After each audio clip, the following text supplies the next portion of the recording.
12th physics important numerical problems public examக்கு volume 2ல இருந்து important repeated problems expected problems கொடுத்துருக்கேன். unit 6ல examples 6.3 6.5 6.6 6.7 6.9 6.13 6.14 6.15 16 6.19 6.21 6.22 இதெல்லாம் உங்களுக்கு இந்த ப்ராப்ளம்ஸ் எக்ஸாம்பிள்ஸ் எல்லாம் பார்த்தீங்கன்னா ஒரு சில சம்ஸ்லாம் பெருசாக இருக்கிற மாதிரி தெரியும். அதுலேருந்து ஏதாவது ஒரு பார்ட்டை மட்டும் டிவைட் பண்ணி கேட்பாங்க. ஒரு கொஸ்டினில் 2-3 டிவிஷன் கொடுத்துருப்பாங்க. அதுலேருந்து ஏதாச்சும் ஒன்று கேட்கலாம், மூணுத்தையுமே கேட்காம அந்த மாதிரி ப்ராப்ளம்ஸும் கேட்டிருக்காங்க ஏற்கனவே. அதனால் பெரிய ப்ராப்ளமாக இருக்குது, இது வராதுன்னு விட்டுறாதீங்க.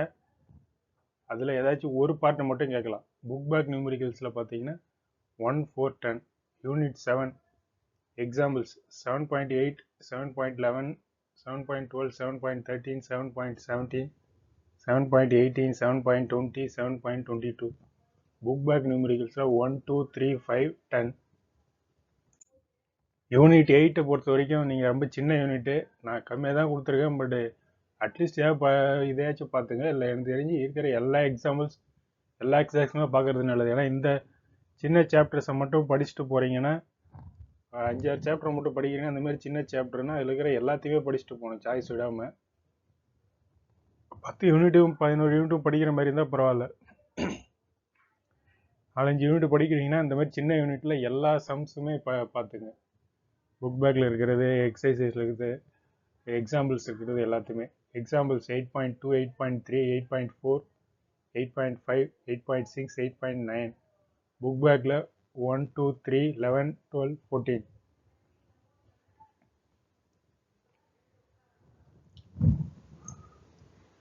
இதில் நீங்கள் என்னென்னா உங்களுக்கு 5 மார்க்லேயே டிவைட் பண்ணி கேட்பாங்க இந்த 8th சாப்டரில் ப்ராப்ளம்ஸ் ஏதாச்சும். இதுமாதிரி யூனிட் 9 எக்ஸாம்பிள்ஸ் 9.1 9.2 9.6 9.7 9.9 9.10 9.12 9.15 புக் பேக் நியூமரிக்கல்ஸ்னால் 2, 3, 5, 8, 9, 10 யூனிட் 10 எக்ஸாம்பிள்ஸ் 10.1 10.2 10.3 10.4 10.5 10.6 10.7 10.9 10.10 இதில் எல்லாமே நீங்கள் இந்த சம்ஸ் எல்லாத்தையுமே எடுத்து பார்த்தீங்கன்னா கொடுத்துருக்கு எல்லாமே ஒரு ஸ்டெப் டைரக்ட் ஃபார்முலா சப்ஸ்டியூட் பண்ண வேண்டியதுதான். நிறையா ஸ்டெப்ஸ்லாம் போகாது. புக் பேக்கில் ஃபஸ்ட்டு சம் மட்டும் கொடுத்துருக்கேன். அதனால் முடிஞ்சால் மீதி இருக்கிற சம்ஸையும் பாருங்கள். அந்த டயக்ராம் பேஸ்டு கொஸ்டின்ஸாக இருக்கிறத பாருங்கள். லாஜிக் கேட்ஸ் எல்லாமே நீங்கள் ஆல்ரெடி தியரி பாட்டில் படிச்சிருந்தீங்க. அதுலேருந்து ஏதாவது 1 மார்க்லேயோ இல்லை 2 மார்க்லேயோ கேட்டால் கூட நீங்கள் கண்டிப்பாக ஆன்சர் பண்ணிடலாம்.